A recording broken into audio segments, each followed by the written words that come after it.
what guys are going to step up when the lights go on, and he certainly did last week. When I charted all those plays and went back and watched every snap, I had him for 9 impact plays.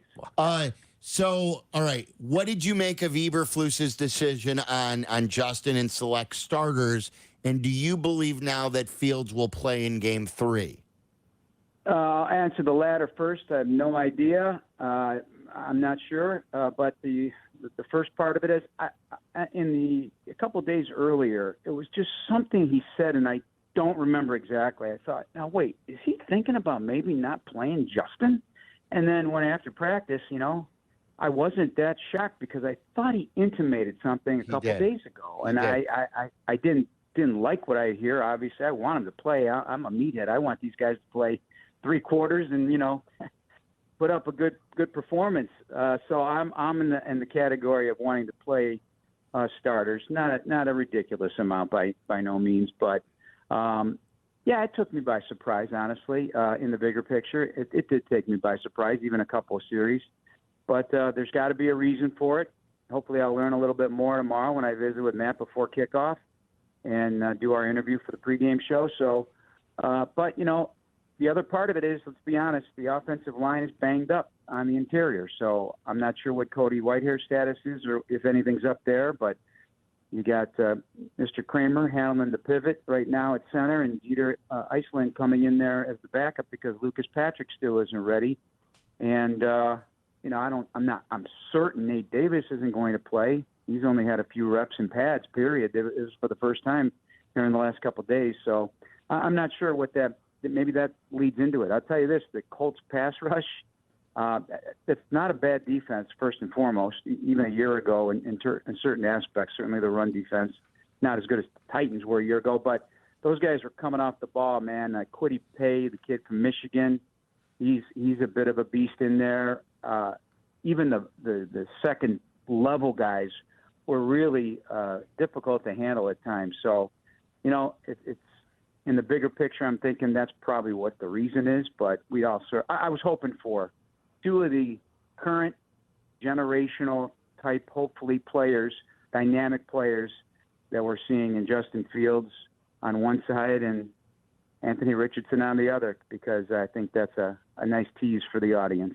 Well, Jeff, we're going to see Anthony Richardson. From what you saw in the joint practices, what is that Bears defense in store for tomorrow night? Well, he's bigger than you think. I can tell you. I mean, he moved around quite a bit. He took the ball and tucked it, even in these drills. He's not going to get hit, but he's all of 255, folks. He's a big dude, and he moves rather well for his size. But his arm strength is just insane. He does not have like a traditional wind it up and let it rip type of thing. You don't certainly want to wind up, but it's a flick, and the ball just explodes. I mean, there's literal explosion out of his hand. There was a play, I was right in the corner of the end zone, and it was coming right at me. I thought this ball was going to skid out of bounds or something. He's rolling to his left, and Evan Hall from Northwestern was in a route.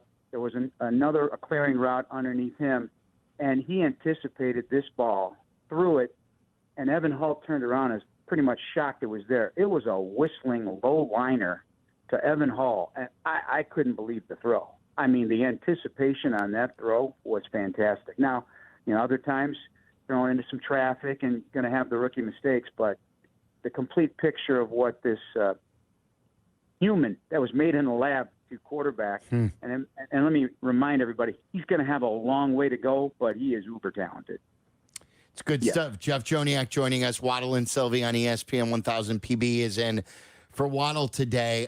What did you like from the Bears side of things during the couple of days in Indy? It's the intensity of that secondary. I keep talking about it. I mean, this is, from my money, it was the top unit of anybody throughout the course of training camp.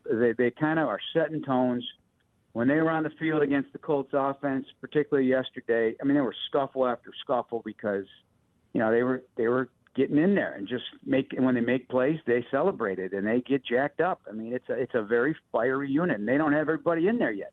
I mean, the guy's got a towel in his hand and walking out of the field during this post post-play celebration, Jaquan Brisker just wound up. I mean, I can't wait till he gets back. Eddie Jackson certainly didn't work yesterday, but he had a nice interception the day before. I mean, they're getting hands on the ball. Hey, are they winning every battle? No. This Colts offense provides a couple of really impactful players. Number one is Josh Downs out of North Carolina. He's wearing number 1 for the Colts. He's a rookie. He's a heck of a slot. He's a very shifty guy, tough to deal with. And Michael Pittman is quietly, I would say, having a great career. He's entering his 4th year now out of USC, and he's piling up the catches. He is a physical receiver. And Glenbard West's very own Alec Pierce at 6'3", 211, friends with his family. I live in Glen Ellen, and he's an excellent route runner and a leaper. So those are a trio of receivers. The Bears, should they start those guys, will have a fun trying to deal with those guys. Jeff Joniak, the voice of the Bears on ESPN 1000, joins us on the Waddle and Sylvie show.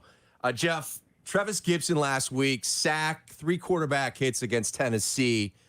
I was looking at the depth chart in the summer OTAs, June area. He was first on the depth chart. I understand Ngakoue is going to change that depth chart with his arrival, but then I see Gibson 4th, and then he plays all last week and really stood out. I'm reading some of the guys that cover this team on a daily basis saying he may not make the team. Where do you stand on what you've seen from Travis Gibson? And was that a message they were trying to send him, bumping him from 1 to 4? If it was, it certainly did work. He doesn't pay attention to that stuff. I know Trev pretty well.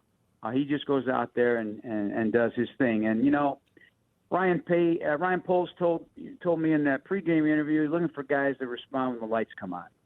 And even if you know your guy, and he's been here, now for 4 years, it's still newer side for Poles and his staff and Eberflus and Alan Williams. So what guys are going to step up when the lights go on? And he certainly did last week. When I charted all those plays and went back and watched every snap, I had him for 9 impact plays. Wow. Because it just wasn't rushing the passer. It was stopping the run. I think he had a stop and limiting nothing after contact. So he played. They didn't know what to do with him. We were talking about in Peoria on Monday with Watto and Sylvie. They didn't know what to do with those tackles, and they were, they weren't first-string tackles. However, and he was getting great leverage, getting underneath their pads. So let's see what he does against the Colts and keep the fire burning. You can never have enough, as we know. You can never have enough pass rush. And Get the very best ones, and if they can get the ball out too, because when he was sacking the quarterback 2 years ago, he was forcing fumbles too, and that, of course, learning from Khalil Mack. They spend time together on that, and that's significant. I just don't want to sack. I want the ball out. I got to let you go because it's 5:15. But as we let you go, what are you afraid of? I'm afraid of Thayer. Especially early. Tomorrow. We're still in the early stages of this thing. Before I got to get my footing here, Joniak.